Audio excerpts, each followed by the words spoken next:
Ya, di sini saya akan menjelaskan fungsi jaringan tulang. Jadi rangka pada tubuh dibangun oleh jaringan tulang, sendi atau persendian. Itu sambungan di antara beberapa tulang. Terus ligamen berperan penting juga karena menghubungkan tulang-tulang pada persendian. Secara general sistem, rangka terbagi menjadi rangka aksial dan rangka apendikular. Jadi jaringan tulang pada tubuh kita itu dapat melakukan beberapa fungsi, yaitu penopang, lokasi perkelekatan, terus sistem pengukir, dan lain-lainnya. Terus yang selanjutnya ada penopang. Penopang tuh memberikan penopang struktural yang berarti dapat mempertahankan postur ketika mengakomodasi gaya eksternal besar seperti postur terlibat saat melompat. Tulang-tulang pada tubuh kita meningkatkan ukurannya dari atas ke bawah sesuai dengan proporsinya. Contohnya tulang ekstremitas bawah dan vertebrata bagian bawah dan tulang pelvis lebih besar dibandingkan dengan tulang-tulang ekstremitas atas dan tumbuhan tubuh bagian atas. Yang selanjutnya lokasi perlekatan. Jadi tulang memberikan lokasi perlekatan bagian tendon, otot, dan ligamen. Tentang lokasi perlekatan pada setiap tulang itu dapat memberikan informasi yang baik tentang potensial gerakan dari otot-otot tertentu, penopang yang diberikan ligamen, dan lokasi potensial cedera. Contohnya kita mendapatkan pasien pada kaki terkilir, kita tuh harus menanyakan rasa sakitnya yang dia rasakan, maka kita dapat mengetahui bagian mana pada jaringan tubuh yang terluka dan kita berpotensi untuk menangani cedera yang dia alami. Terus selanjutnya ada sistem pengukir. Jaringan tulang terdiri dari matriks garam, anorganik, dan kolagen, di mana mineral anorganik seperti kalsium dan fosfat membentuk sebagian besar jaringan, sementara kolagen memberikan kekuatan dan fleksibilitas. Sistem pengukir juga tuh pada tubuh manusia dibentuk oleh otot dan tulang. Tujuan atau fungsi utama sistem pengukir tuh untuk menghasilkan keuntungan mekanis. Contohnya kayak sendi yang dibentuk oleh bagian atas tulang belakang dan tengkorak, yang disebut sendi anterooccipital. Otot-otot di bagian belakang leher memberikan kekuatan yang diperlukan menggerakkan kepala ke belakang, yang merupakan gerakan yang disebut ekstensi leher. Yang selanjutnya ada proteksi, penyimpanan, dan pembentukan sel darah. Fungsi lain dari yang secara spesifik tidak berhubungan dengan gerakan, karena tulang juga berfungsi untuk melindungi otak dan organ-organ internal. Tulang juga menyimpan lemak dan mineral serta menjadi tempat penyimpanan utama bagi kalsium dan fosfat. Yang selanjutnya ada materi kedua tuh komposisi jaringan tulang. Jadi jaringan tulang itu terdiri dari matriks garam anorganik dan kolagen, di mana mineral anorganik seperti kalsium dan fosfat membentuk sebagian besar jaringan. Sementara kolagen memberikan kekuatan dan fleksibilitas. Jaringan tulang terus tuh mengalami modifikasi seperti pembentukan tulang, peremajaan, dan perombakan karena dinamikanya yang tinggi. Pembentukan jaringan otot itu terdapat dua klasifikasi. Yang pertama osteoklas dan osteoblast. Osteoklas itu berperan memakan tulang sehingga dapat dibentuk kembali menjadi struktur penahan beban yang lebih kuat. Sedangkan osteoblast membangun tulang. Terus ada materi yang selanjutnya yang ketiga tuh namanya struktur makroskopis tulang. Tulang itu terdiri ada dua tipe jaringan, yaitu tulang kortikal dan tulang kansoela. Tulang kortikal juga dikenal sebagai tulang padat, membentuk sebagian besar rangka dan memiliki porositas kurang dari 15%. Sedangkan tulang kortikal itu mampu menahan pembebanan longitudinal dengan baik, tetapi lebih rentan terhadap fraktur jika pembebanan tidak sejajar dengan serat kolagen.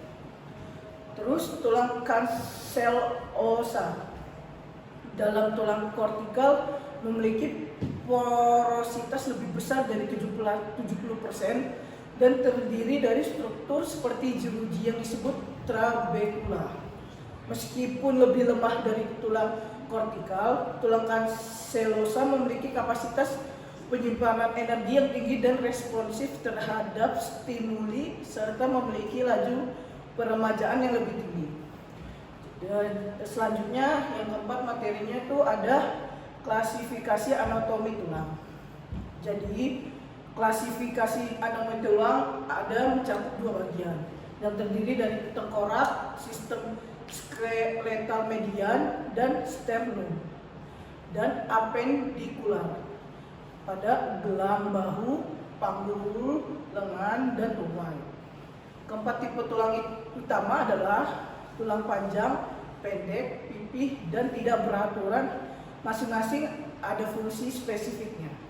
Yang pertama itu ada tulang panjang. Tulang panjang tuh lebih panjang dari lebarnya dan berperan sebagai penopang tubuh, pengungkit, dan bagian hubungan yang memungkinkan gerakan. Contohnya ada humerus, femur, dan tulang jari. Tulang panjang memiliki korpus, diafisis, epifisis, serta lapisan tebal-tebal tulang kortikal yang melapisi rongga sumsum tulang. Yang kedua ada tulang pendek, seperti karpal tangan, dan tarsal kaki, terutama bentuk dari tulang kanselosa yang dilapisi tipis tulang kortikal. Mereka berperan penting dalam peredam kejut dan transmisi gaya. Contohnya kayak tipe khusus tulang pendek adalah tulang sesamoideus seperti parkotela yang melekat pada tendon quadriceps pada sendi itu. Yang ketiga tuh ada tulang pipi. Tulang pipi itu seperti ilium, melindungi organ dalam memberikan tempat perlekatan otot yang luas. Biasanya memiliki bentuk yang memungkinkan perlindungan yang baik seperti pada vertebrae. Yang keempat itu ada tulang tidak beraturan, memiliki bentuk yang tidak teratur dan fungsinya yang spesifik seperti vertebra. Mereka memberikan dukungan struktural dan melindungi organ dalam serta memberikan tempat perlekatan otot. Yang kelima ada tulang sesamoideus, tipe khusus yang tulang yang melekat dalam tendon atau kapsul sendi, seperti patella pada sendi lutut. Mereka mengubah sudut insersi tulang dan membantu dalam fungsi gerakan sendi. Setiap tulang memiliki adaptasi struktural dan fungsi yang khusus dengan peran mereka dalam sistem rangka tubuh manusia. Materi yang terakhir adalah pembentukan tulang. Proses pembentukan tulang atau osifikasi melibatkan aktivitas osteoblast dan osteoklas, menggantikan jaringan yang ada sebelumnya, baik itu kartilago hialin pada janin atau jaringan fibrosa lunak pada tulang pipi. Pembentukan kembali tulang merupakan proses yang terus berlanjut sepanjang kehidupan, di mana tulang lama diganti oleh osteoklas dengan cepat sekitar 3 minggu, sementara pembentukan tulang baru oleh osteoblast membutuhkan sekitar 3 bulan. Jaringan tulang terjadi sepanjang kehidupan, di mana tulang imatur serat terdistribusi secara acak namun menurunkan kekuatan keseluruhan. Sedangkan pada tulang matur mineralisasi terjadi dalam serat berorientasi sesuai dengan arah pembebanan utama. Terus aktivitas fisik berperan penting dalam pembentukan pemeliharaan integritas serta kekuatan tulang. Terus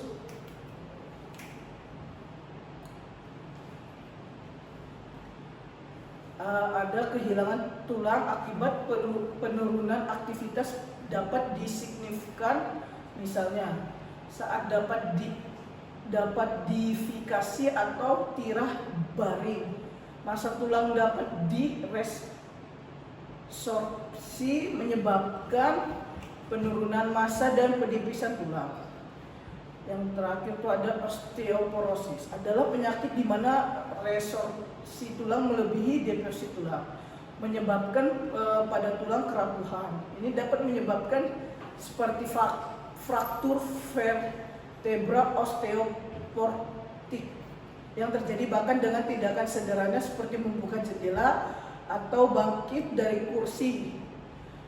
Pentingnya untuk memperhatikan pola makan dan menjaga keseimbangan hormonal serta aktivitas fisik untuk mencegah osteoporosis.